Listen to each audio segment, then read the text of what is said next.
Le réveil de Topeka et le réveil pentecôtiste de Los Angeles. Par Alan Svensson. Dans mon article précédent, je citais le livre de Kurt Björkqvist, Den svenska pingstväckelsen. Il décrit entre autres les débuts du réveil de Pentecôte au début du XXe siècle. Ces choses ont été occultées par les prédicateurs pentecôtistes eux-mêmes. Ceux qui auraient dû continuer de propager le message du réveil ont trahi leur mission et en sont devenus même les adversaires.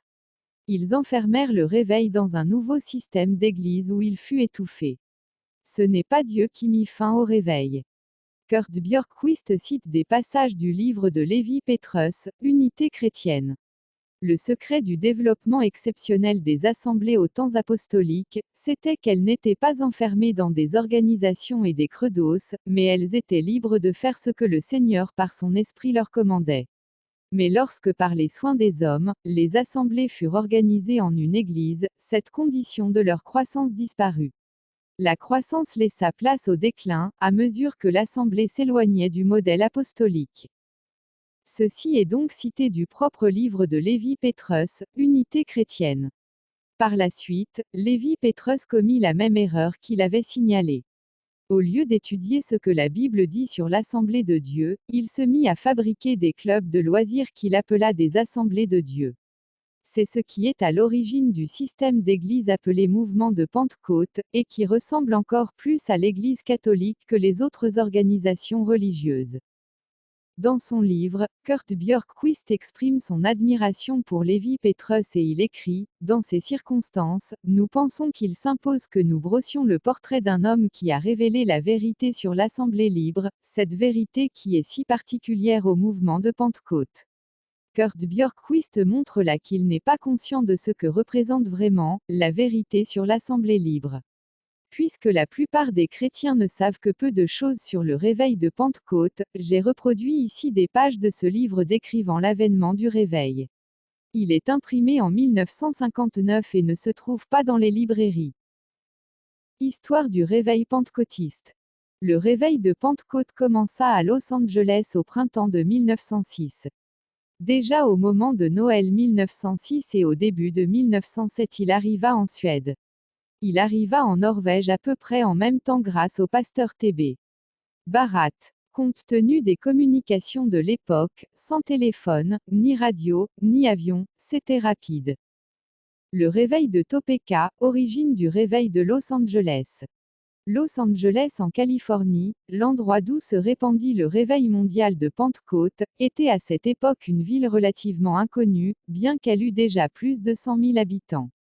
Même si le réveil de Pentecôte se manifesta concrètement à Los Angeles en 1906, on ne peut pas dire que ce soit là qu'il commença vraiment. Le réveil d'origine eut lieu dans une école biblique à Topeka dans le Kansas, quelques années plus tôt.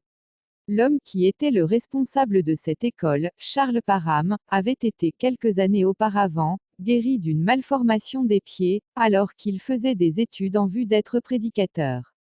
Dieu l'avait ensuite conduit à Topeka pour enseigner à des missionnaires. Un peu avant le Nouvel en 1901, à l'école biblique de Topeka, on commença à étudier ce que dit la parole de Dieu au sujet du baptême dans l'Esprit Saint. À cette occasion, on consacra beaucoup de temps à la prière. Le soir du Nouvel An, une des élèves, Agnès N. Osman, fut convaincue de la nécessité de vivre personnellement l'expérience de la Pentecôte. Quelques minutes avant minuit, elle souhaita qu'on lui imposât les mains, afin de recevoir le don du Esprit Saint. Lorsqu'on fit cela et qu'on pria pour elle, elle fut remplie du Esprit Saint et parla en langues étrangères, car l'Esprit lui commanda de parler. Ceci fit que les autres élèves furent pris d'un désir ardent de vivre la même expérience. Le 3 janvier, alors que tous étaient réunis en prière, 12 d'entre eux furent remplis du Saint-Esprit et parlaient en langues étrangères. Lorsque Parham qui avait été absent, revint et vit cette puissante onction du Esprit Saint sur les 12, il prit peur et s'écria, « Ô mon Dieu, que signifie cela ?» Mais le Seigneur lui demanda, « Veux-tu recevoir cette expérience, malgré les persécutions et 1000 difficultés ?» Il répondit, « Oui Seigneur, si tu veux me donner cette expérience, car l'ouvrier doit d'abord participer aux fruits. » Il fut baptisé dans l'Esprit Saint et prêchait la parole de Dieu en langues étrangères. Les événements de Topeka causèrent bien sûr beaucoup d'émotions et beaucoup de gens vinrent aux réunions. Les journaux contribuèrent à propager la nouvelle et tout portait à croire qu'un grand réveil se préparait. Mais pour des raisons inconnues, la flamme resta temporairement modeste. Le mouvement se propagea à l'ouest du Missouri et au sud du Kansas, mais sans effervescence particulière. Au printemps 1905 se produisit un changement. Le réveil commença à gagner du terrain, spécialement au Texas et tout particulièrement à Houston.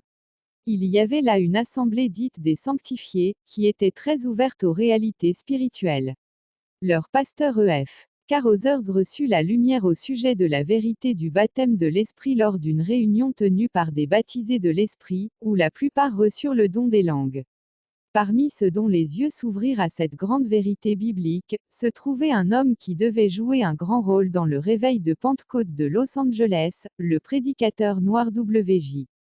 Seymour. Il manifesta un intérêt particulier à propos du nouveau mouvement et y fut instruit par les pasteurs Carothers et Parham. On fit des préparatifs pour l'envoyer chez les Noirs du Texas, mais des événements amenèrent à changer ses plans pour une mission plus importante. Le réveil de Los Angeles. Pendant 2 années, avait eu lieu un puissant réveil de prière à Los Angeles et ses environs, lors duquel l'enseignement du baptême de l'Esprit avait eu une place prépondérante. Le prédicateur Frank Bartleman était venu à Los Angeles peu avant 1904 et y joua un rôle important. Une autre figure était le pasteur Small de l'Assemblée baptiste de la ville. Il revenait d'Angleterre après être entré en contact avec le réveil au pays de Galles.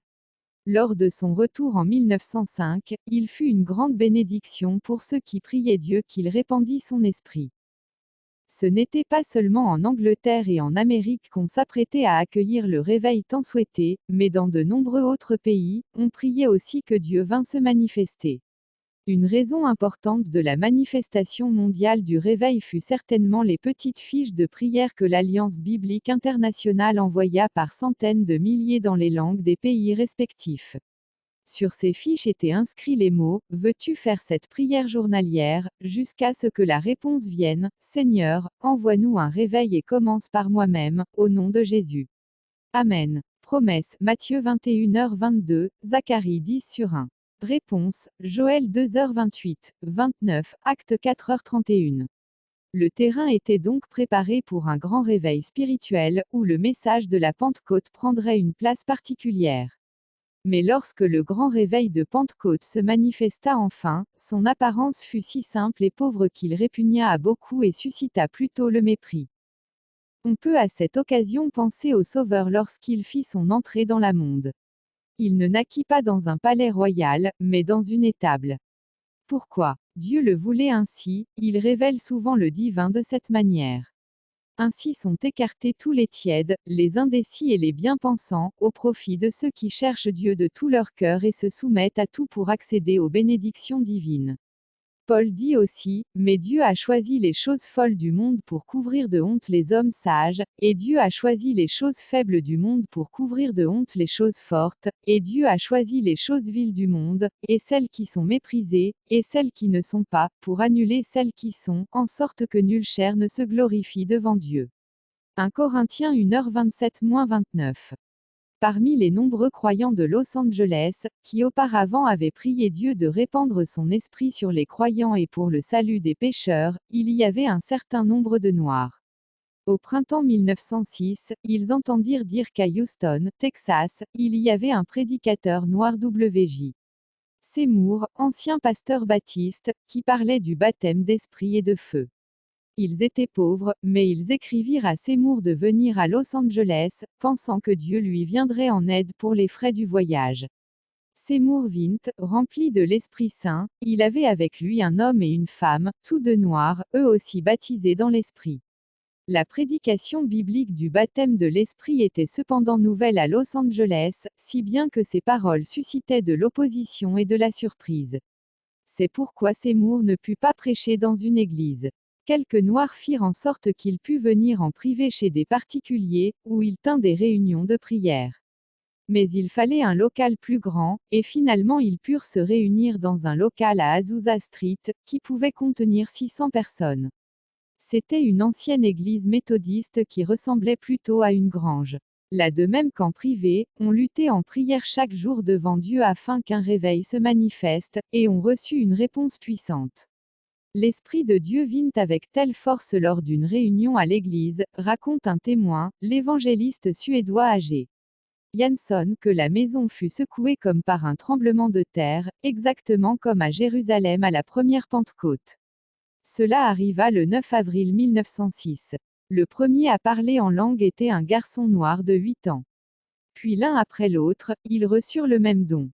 Les réunions furent prises d'assaut par des gens de toutes sortes et de toutes catégories sociales, poursuit âgé Jansson, et personne ne semblait résister à la force particulière des paroles du pasteur Seymour.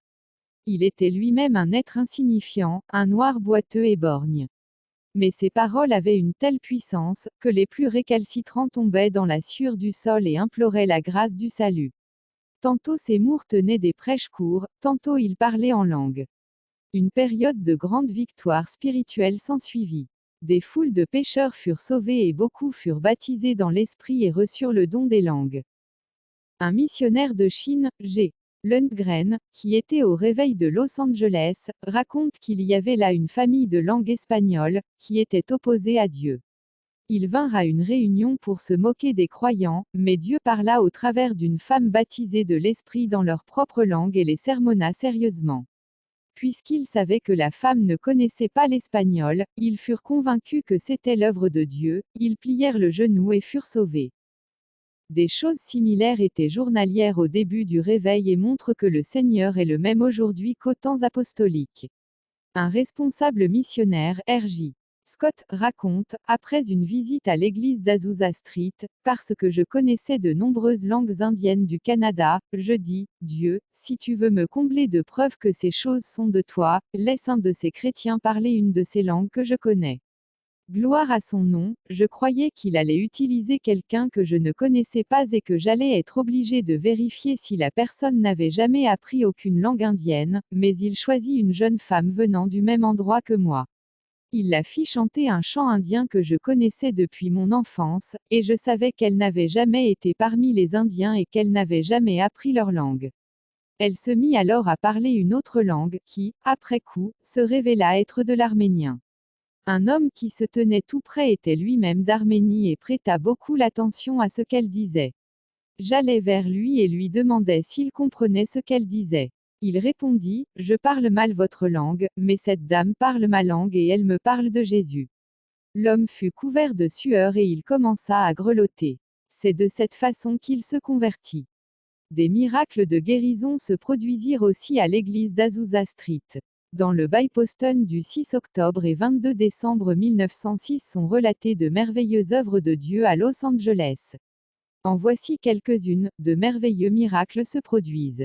Beaucoup laissent leurs lunettes, car leurs yeux ont été remis à neuf, des sourds entendent de nouveau, un homme souffrant d'asthme depuis 20 ans est guéri.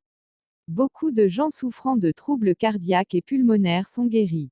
Un jeune homme se convertit et fut baptisé de l'Esprit Saint, il fut aussi guéri de la tuberculose et son médecin le déclara saint. Une femme fut guérie de la tuberculose, alors qu'il lui restait à peine un poumon. Un homme complètement aveugle depuis 1 an et demi fut sauvé et retrouva la vue. D'autres exemples pourraient être racontés, mais ce qui est dit jusqu'ici est certainement suffisant pour que le lecteur puisse se faire une idée des choses merveilleuses qui se produisaient pendant ces réunions.